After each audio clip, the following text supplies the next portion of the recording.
Avril 1943. Le père René Giraudet monte dans un train pour l'Allemagne. Faute de pouvoir être missionnaire en Extrême-Orient, il a arraché à son évêque la permission de se faire ouvrier volontaire aux côtés des jeunes du service du travail obligatoire. Il ignore qu'il ne reviendra pas et que sa vie va illuminer les ténèbres les plus profondes.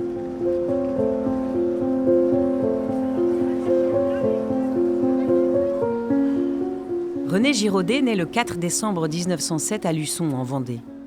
Très jeune, il rêve des missions lointaines en Extrême-Orient, mais sa santé fragile lui ferme les portes de l'Asie. Le Seigneur pourtant lui réserve une mission bien plus édifiante. Ordonné prêtre en 1931 aux missions étrangères de Paris, il revient dans son diocèse d'origine et est nommé vicaire dans une première paroisse où il reste 10 ans. Habité par une exigence spirituelle absolue, il écrit « Je consens à être l'outil que l'on oublie », demandant à devenir une lampe ardente et luisante qui se consume pour la gloire de Dieu. En 1942, il rejoint une autre paroisse, Saint-Hilaire-du-Bois, dont il devient curé. Un an plus tard, lorsque l'envoi d'aumônier officiel pour les requis du STO est refusé par les autorités allemandes, René n'hésite pas.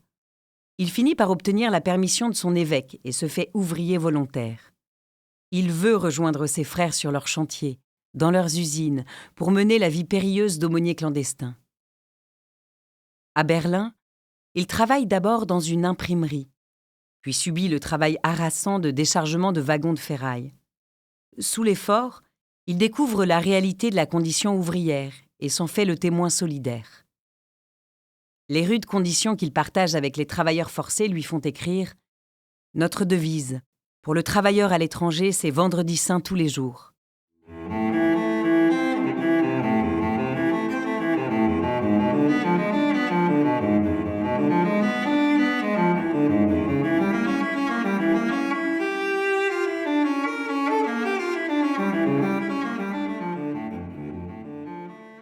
Partageant le travail et les conditions de vie des jeunes Français envoyés en Allemagne, René Giraudet, en collaboration avec d'autres aumôniers, se voit confier la mission d'organiser et de soutenir les mouvements d'action catholique, la JOC, la jeunesse ouvrière chrétienne, et le scoutisme. Comme d'autres membres de ces mouvements, il a fait le choix de rejoindre et de soutenir les jeunes réquisitionnés pour travailler en Allemagne, et y consacre tous ses temps libres. Son ministère est une prouesse de discrétion. Pour célébrer la messe, il installe son lit dans un minuscule local de quelques mètres carrés, sans ventilation, au fond d'un grenier dortoir. Dans ce réduit, il accueille 1 ou 2 militants à la fois. Pour ses autres rencontres, il utilise les bancs d'un espace vert tranquille à Berlin, transformant un simple jardin public en confessionnal ou en lieu de communion clandestine. Il les envoie en mission vers leurs copains de travail, de chambrée, de camp, pour les soutenir dans leurs difficiles conditions de vie et surtout, par leur qualité de présence, pour les rapprocher de Jésus-Christ, car, en ce lieu, leur foi est soumise à rude épreuve. René est un homme de charité héroïque. Il partage ses colis, instruit les plus ignorants, comme ce jeune intendant qu'il prépare à la première communion entre 2 cigarettes et un casse-croûte, et compose des prières pour soutenir ses camarades sous les bombardements. « J'ai eu devant moi un saint homme », témoignera l'un d'eux, se rappelant l'abbé priant avec calme dans une rame de métro bloquée sous les bombes. Mais ce zèle ne pouvait rester éternellement caché. Le 12 juin 1944, alors qu'il loge chez les filles de la Charité à Berlin, la Gestapo frappe à sa porte. Dans un ultime geste de protection pour ses ouailles, avant que les policiers ne fouillent sa chambre, il parvient à faire signe aux sœurs de faire disparaître les listes de jeunes et ses sermons. Arrêté, il griffonne un dernier billet. « Il faut parmi nous une victime.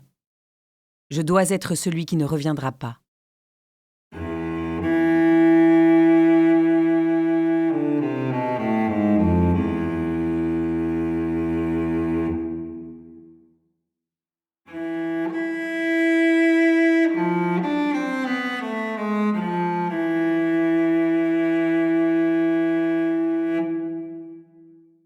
Emprisonné à l'Alexanderplatz, puis déporté au camp de Sachsenhausen, René subit la faim, le froid et les humiliations. En janvier 1945, il est transféré à Bergen-Belsen dans des conditions effroyables, où le typhus y fait des ravages. À la libération du camp en avril, on retrouve un homme anémié, squelettique, mais dont la grandeur morale impressionne tous ceux qui l'approchent. Il confie avec humilité « J'ai eu faim, j'ai eu froid, j'ai eu peur ». Rapatrié par un avion sanitaire, René Giraudet s'éteint à l'hôpital du Kremlin-Bicêtre le 12 juin 1945, 1 an jour pour jour après son arrestation. Ses obsèques, présidées par le cardinal Suard aux Invalides, témoignent de l'immense respect que son sacrifice a inspiré. Aujourd'hui enterré à Chantonnay, son souvenir demeure vivace en Vendée, où on lui attribue des guérisons miraculeuses. Il reste pour l'éternité cette lampe qui, à force de brûler pour les autres dans l'obscurité des camps, a fini par se fondre dans la lumière. Reconnu bienheureux, René Giraudet est béatifié le 13 décembre 2025 à Notre-Dame de Paris, avec 49 autres Français morts en haine de leur foi, martyrs de l'apostolat.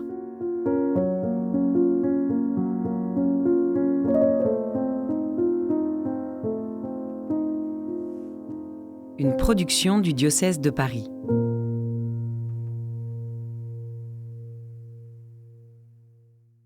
Cette série de podcasts est produite et réalisée par le service communication du diocèse de Paris avec la voix de Clémence de Vimal. Cet épisode a été écrit par Grégoire Delatouche à partir des ouvrages d'Armand Duval, Missionnaire et martyr, 51 témoins du Christ face au nazisme, aux éditions Salvator, et de Monseigneur Charles Molette, martyr de la résistance spirituelle, aux éditions François-Xavier de Guibert. L'enregistrement, le montage et le mixage ont été réalisés par Cyprien Truchot et Damien Morand.